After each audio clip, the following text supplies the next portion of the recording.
Hey everybody, it is Lauren Delisa Coleman back with you again. I have another episode of the Inside series as we cover so many different filmmakers all taking part in the Sonoma International Film Festival. And I have with me now Reese Lipman, who is the filmmaker behind just a beautiful love story called Ice Cream and Doughnuts. And Reese, I'm so happy to welcome you to the Inside series here at Filmio. Thank you very much for having me. Really pleased to be here to chat film with you. Absolutely. So glad, and especially because you are there in the UK, and I guess you won't be making it physically to the festival, but at least you will be there. Your film will be there, and we're talking about it now virtually and so much more. So that is a great thing. Let's start, as we always do, with a quick summary of Ice Cream and Doughnuts, please. So Ice Cream and Doughnuts takes place on a pier in the south coast of the UK. So I love it being kind of all the way over in Sonoma. So it's very funny. So the plot of the film is that a young couple, Emily and Robbie, are out for a romantic kind of nostalgic day on the seaside amusements.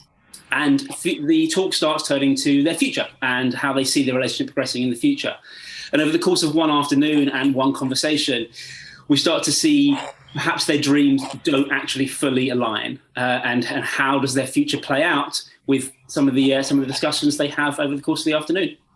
I think that's a great way to put it. I think we all know how that can be when you're having conversations about us with another, and how different things can take a turn. So I love how you decided to capture this on film. You said in your notes, in the press notes around this, that you actually had this idea for quite a while when you were walking along this pier like several years before, and I don't know, maybe buying or eating or watching people buying ice cream and donuts, different couples, just these images started to come to you. Could you talk to me a little bit about that? Yeah, of course. So it's called Ice Cream and Doughnuts because, I'm sure it's the same in America, but in the UK, obviously ice cream is such a thing you have at the beach. It's a very childhood nostalgic thing. And here in the UK also, at least where I'm from, we have like kind of, like fairground donuts, like kind of warm donuts you can often buy. So there's a lot of shops called Ice Cream and Doughnuts down by the seaside. And so I was doing some filming on a pier, actually in Southend, not the same pier we shot the film, but in another pier. And Southend is the longest pier in the world, I believe. It's about a kilometre out into the Thames estuary. And the thing with the pier, as I was walking back down it, I was thinking, well, a pier is sort of a one-way journey because you can't go left, you can't go right. You are literally stuck walking in the one direction. And so I started to wonder what would happen if you had a relationship that was perfect at one end of the pier, but that had completely broken down by the walk back to the other end of the pier. How would that be? So what is that conversation that in the space of effectively 15 minutes can go from the highest point of your relationship to the lowest point of your relationship? And in doing so, I also set myself the challenge of neither one of the couple could really hurt the other one. So I didn't want anyone to have cheated. I didn't want anyone to have done anything horrible. I didn't want anyone to be abusive. That's an easy get out in terms of breaking up a couple.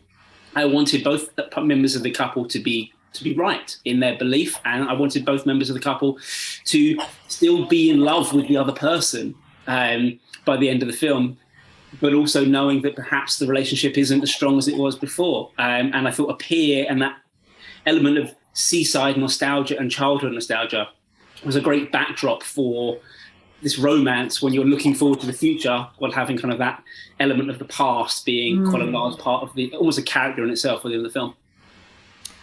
Just so beautiful.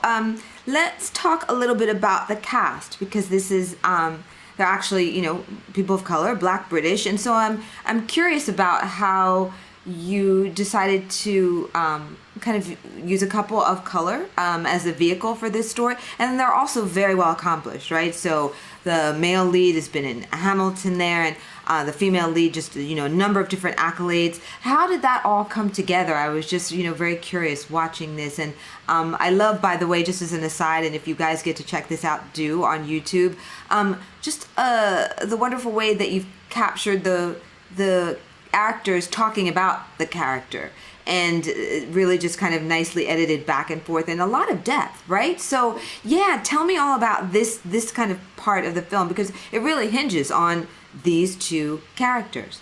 Absolutely. So a large part of the casting of the film, at the beginning, even before we kind of looked at who we wanted and how we wanted it. We knew we kind of wanted theatre people because theatre people who had experience with film, because it was the conversations were very long, and I wanted to do some long takes that you really got into it. So and we had a very short amount of time to film, so I needed kind of people with that experience of doing long takes, and so theatre was a great place to start. And we, in terms of going for a couple with two people of colour, I always knew that I wanted at least one of the people to be a person of colour, because I thought it was important to tell a love story, especially at the time we shot it, which was kind of September 2020. It's when a lot of the Black Lives Matter movement was happening, and I knew our film didn't really match with that in terms of, like, we weren't telling this political story. What we were telling was a story of love, and I was struck by that. It was so much about the politicization of that movement, but what actually at the heart of it was I wanted to tell a story of humans and being in love. And I thought that having two people of color there showed a very different story, and showed a very different thing of, this is a couple in love. These are two very strong characters. They've got real strong beliefs. They've got real strong connection with one another, and they've got really strong ambitions as to who and what they want to be. And I was not seeing that a lot with people of colour, and I didn't quite understand why, because everyone I knew was like that as well. It just didn't make any sense to me. So we always knew we wanted to have at least one person who was a person of colour, and then when it came to casting, we ended up just going, well, we've got two amazing actors here. We'll just choose both of them. Why not? This is amazing. The relationship between them was fantastic. I thought we were incredibly lucky. Jamael Westman, who was our Robbie, had just come off of being Hamilton at the West End, and he's now Hamilton in LA. I think he might actually still be there. Anita-Joy Uwajeh, who is an incredible theatre actor as well, and she had just come off of doing a play with James McAvoy in the West End. So we got like this incredible talent when we got together for our very first rehearsal and read through, and just immediately we were like, oh, these two are a couple. Like you can just tell it. It was perfect. So it meant that we told an awful lot of story without having to tell any story, if that makes sense. The moment you started watching the film, you got these people in love. You could understand why the other one loved the other one. It was very easy for me anyway, directing it, to work that one out. And so it just became I think we just lucked out a little bit, to be honest with you, in terms of we got a great cast, and I think it was very, well, I feel they really sold it. It was really impactful. That's just so wonderful. I love how that all came together, and kind of a little bit about the backstory as well.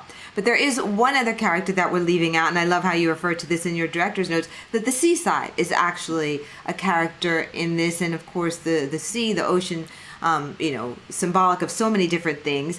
But how did you, I guess, kind of use that a little bit differently, or what was your thinking around using that when we see a lot of the different scenes? Because it's not just an afterthought, as you're looking at this. It's very intentional. And so I was wondering what some of your thoughts were around this as you were shooting. We tried to use the sea in different ways. It was always... Originally, this is what we actually ended up doing, was we wanted to be that as they were kind of hitting the peak of their relationship, they were heading out to sea with everything ahead of them, and kind of this wide open world in view. And as we gradually start to come back to the mainland, it's almost like that kind of dream of the whatever could be, and whatever's out there in the sea starts to disappear. So as they get closer and closer back to the mainland along the pier, the world starts to get a little bit tighter, the shots start to get a little bit closer, and suddenly we're just enveloped in this world, and they're back on dry land and normality. So that kind of dream of the seaside and that dream of the future and what could be, especially thinking back to like the idea of nostalgia being such a theme of the film, not so much a theme, sorry, just a motif, was that that nostalgia when you're a kid and you're at the seaside, anything's possible. I could win that toy, or I'm going to kind of build the biggest sandcastle, whatever it is. There's this dream of the future, especially with kids being a kind of a large part of the story as well. So what we wanted to do was to use the seaside to kind of help with that dreaminess. And then, as we get closer and closer to dry land again, as we get closer and closer and further away from the sea and closer to kind of the town, just the world starts creeping back in a little bit, and that normality and those kind of what actually the future might really look like, as opposed to the dream of the future, that starts to creep back in again. I will say as well, we got incredibly lucky with the weather. So obviously, this is for Sonoma Film Festival, where it's much sunnier in California, I can say that, than it is down on the south coast of the UK. And we got I think the final 2 days of the final weekend of sunshine of the year. We didn't plan that, but we did. And every other weekend afterwards, it rained for about the next 4 months. Especially in September, you guys really did chance it. Yeah, absolutely. Originally we were going to shoot 2 weeks later, and then we thought, you know what, funding wouldn't work out then, we'll do it now. And 2 weeks later there was a massive storm, so we would never have been able to shoot then anyway. So that dreaminess of the sunset and everything was in the script, and we were very lucky we actually managed to film that in the end. That is so great. I'd love to talk a little bit more now about your background and kind of the expertise that you have gained, how you've applied it to this, because you've done a couple of very cool things that I just, had to even write down for myself, that you've shot before from like the roof of Buckingham Palace, which I can't wait to hear about, that. And, you've worked with a number of different, British greats, just global greats like Sir Richard Attenborough and Bill Nighy. Tell me a little bit about, kind of how you came to filmmaking and, the fast forward onto the top of Buckingham Palace and hanging out with Queen Elizabeth. Maybe she was not home then, I don't know, but but you were there. So I started out as a script reader in a small production company in London, and actually one of the producers that I met there is one of the producers on this film.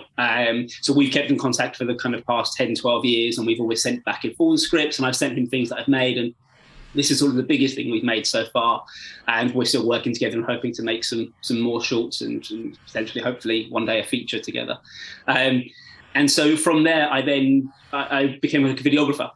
So I was doing kind of various different bits of filmmaking. I worked for a company for a long time, doing things for like heritage and arts and culture films, so with museums or things like the Royal Collection. So that's how we got on the roof of Buckingham Palace. They were doing some renovation work to Buckingham Palace, and we were filming them applying gold leaf to one of the roofs, to one of the ceilings inside. And to get there, you had to kind of climb over the top of the roof with a camera, do a bit of filming of them kind of doing some stuff up there, and then crazy. Was security like just insane around that whole scenario? Yeah. I figured. Yeah, security in Buckingham Palace is pretty incredible, and in certain rooms you have to wear a suit, or you have to wear shoes and stuff. So I was sort of climbing over in nice shoes and a shirt and stuff. So it was, that was pretty intense. Wait, you can't even enter the room without anyone being in there, without certain dress code? There are certain parts of the palace you walk through that you have to be in a certain dress code. Yeah, so because we were walking through certain areas, we had to make sure we were in a certain dress code. Yeah. Interesting. Oh my gosh. So then it went from videographer to then taking the full plunge into films. So my day job is now split between, I do things like music videos, I do obviously a lot of corporate work and adverts and things as a filmmaker, and then on the side, which I hope one day won't be on the side, is short films and writing. So I'm writing a new short film that we hopefully will be able to shoot towards the end of this year if we can get some funding for it. And I've been very much enjoying the journey of Ice Cream and Doughnuts. It's the biggest thing I've ever made. And it was a really intense couple of days, especially during the middle of the pandemic. We shot it with all the kind of stress that went around, making sure everyone was safe and everything went well. And so it's been a pretty incredible kind of year and a half since we shot it. We've played at lots of festivals. People seem to be really enjoying the film, which is lovely to hear. And it's nice kind of it's nice that it's hitting home for some people, I think, or at least hitting them in the right way. That's so great. So now, how did Sonoma Film Festival come to you guys? I mean, was that just something that's on your radar there in the UK? Did somebody else refer you? Because it's not really one of the biggest festivals, although it's certainly a very nice one. So I'm just kind of curious about, how you, since you're overseas, came to know about it. So we had our California premiere, I think it was our West Coast premiere, at the Newport Beach Film Festival last year.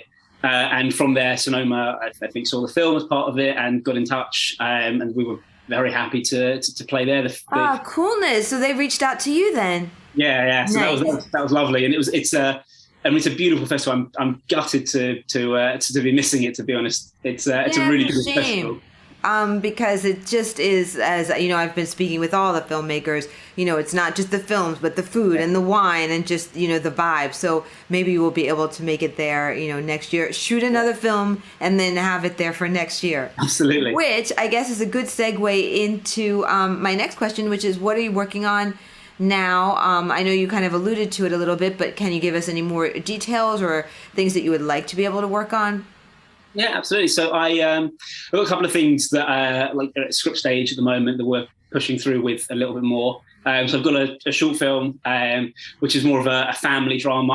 A lot of the stuff I write is all kind of families and relationships. And I'm fascinated, as you can kind of see in Ice Cream and Doughnuts, but for everything, I'm fascinated by the idea of memory and the different ways that memory plays out. So I'm writing a short film at the moment that's all about family and memory and how memory can unite a family and also break one apart. And then I'm working on a couple of feature ideas that I've had kind of going and bubbling away for a little bit that I would one day love to be able to make. I think I need to do another short film before I'm ready for that. But I am hoping the end of the year to have a couple more scripts ready to go and then hopefully start shopping those around in the next couple of years. We've obviously all been locked up for a while, and it's been obviously a very difficult couple of years, especially for the film industry. So I'm just hoping that people are interested in stories of people, relationships, and families. I think I'm very interested in them. Absolutely, I think now more than ever. So, well, first of all, good luck on those, and then I guess I'm just thinking, what tips might you have for other filmmakers who might be balancing, such as you do, you know, between shooting for ads and then also the work that, you know, you want to do in the short film area or even longer, or just tips about, like, you know, overcoming maybe certain types of challenges within film or working with cast members. I don't know. I'd love to just hear what might be top of mind for you right now. Yeah, I think the balancing that you talk about is very hard. It's that thing of making something that might be able to pay the rent and be able to pay a mortgage, and also at the same time having that kind of artistic freedom. So I do try. It is a difficult balance, but I think it's just finding the time, and it's finding something you really want to work on. That means that when you're writing that kind of separate script, or you're making that other film at the weekend, when you've been working 5 days of the last week, that it's something you're passionate about. That's always the case for me, is that it's being able to focus on something for a year and know that actually this is the thing that I need to be making. So I'm going to do it in my spare time. I'm going to do it like that. And in terms of working with cast, it's always find a good cast that you trust. I always say that with Ice Cream and Doughnuts, we did our rehearsal day, or I kind of directed all the rehearsal day and made sure that we kind of walked everything through. And then I think by the end of the second day, if we only shot for 2 days, and I think by the end of the second day, I kind of said I wasn't even directing it anymore. I was sort of telling the cameras where it to be. I said to the actors, right, this is how we're going to go. Are you good? Like, yeah. They kind of knew the characters so well. We'd gone over it so much that by that point, the script was no longer mine. It was now theirs. And they were fully able to articulate the characters and be those characters. So we got to the point where I could have full trust in them, which is what you always want with your actors, is having that kind of complete trust that the script is theirs by the end of the process and it's no longer yours. I love that description. Like you said, it really comes down to a lot of planning, right? Because I'm fortunate enough to talk to all kinds of filmmakers. You know, I talked to one, I don't know, probably about a week and a half ago, where they just drove and wherever they stopped was going to be like a location and like no real planning. You know, so you have all kinds of approaches, although they did say they wouldn't do that again. So it really, just depends. But I guess, you are able to learn from everything, as they always say. But it's nicer when it's a smooth journey, right? So yeah, I think that sounds ideal. The thing with filmmaking I always find is that you make a really detailed plan, because I do a lot of first AD work as well, is that you make a really detailed plan, and then when I get on set within 5 minutes, that plan's completely gone out the window and we're doing a new plan. But because I had the basis of a plan, I kind of know how to fix it. If I arrive with no plan, then you're putting out fires the whole time. Right. It's having that. So listen, how can we keep up with you and everything that you are doing? Are you active across social? Do you have your own site? What's the best story? Yeah, so I'm on Twitter. I'm at Rhys Lipman. On Instagram, I'm at Rhys Lipman Film, and rhyslipman.com is my website, where there's a page dedicated to ice cream and donuts as well. If you're interested in seeing some more about it, the film's not online at the moment, but the trailer's there, and we'll be posting more festival screenings for that, and I'll be posting more about my work and various shoots that I'm on as well. Great, thank you so much. So Rhys, anything else you want to add before we wrap up? No, just very much looking forward to Sonoma Film Festival. Thank you very much for speaking, and really looking forward to kind of hopefully seeing some of the other films that are part of the festival. The lineup looks amazing, and the festival itself just looks yeah, incredible. There are a lot of films. But yes, thank you so much for taking the time. I hope that the film is well received there. Like, how could it not? It's just such a sweet story, even though, you know, as we already know, we kind of gave away to you guys already. Okay, they don't still make it as a couple. But like you said, it's not one of those horrible ones where somebody's done something that's just unforgivable and there's a lot of screaming and all that. This is really much more, I don't know, I would say cerebral, but in the warmest way. My hope for the film is always that when you come out of it, the audience, how 50-50 divided amongst who they agree with in terms of the couple, and that's a success for me if that happens, because it means both characters were great.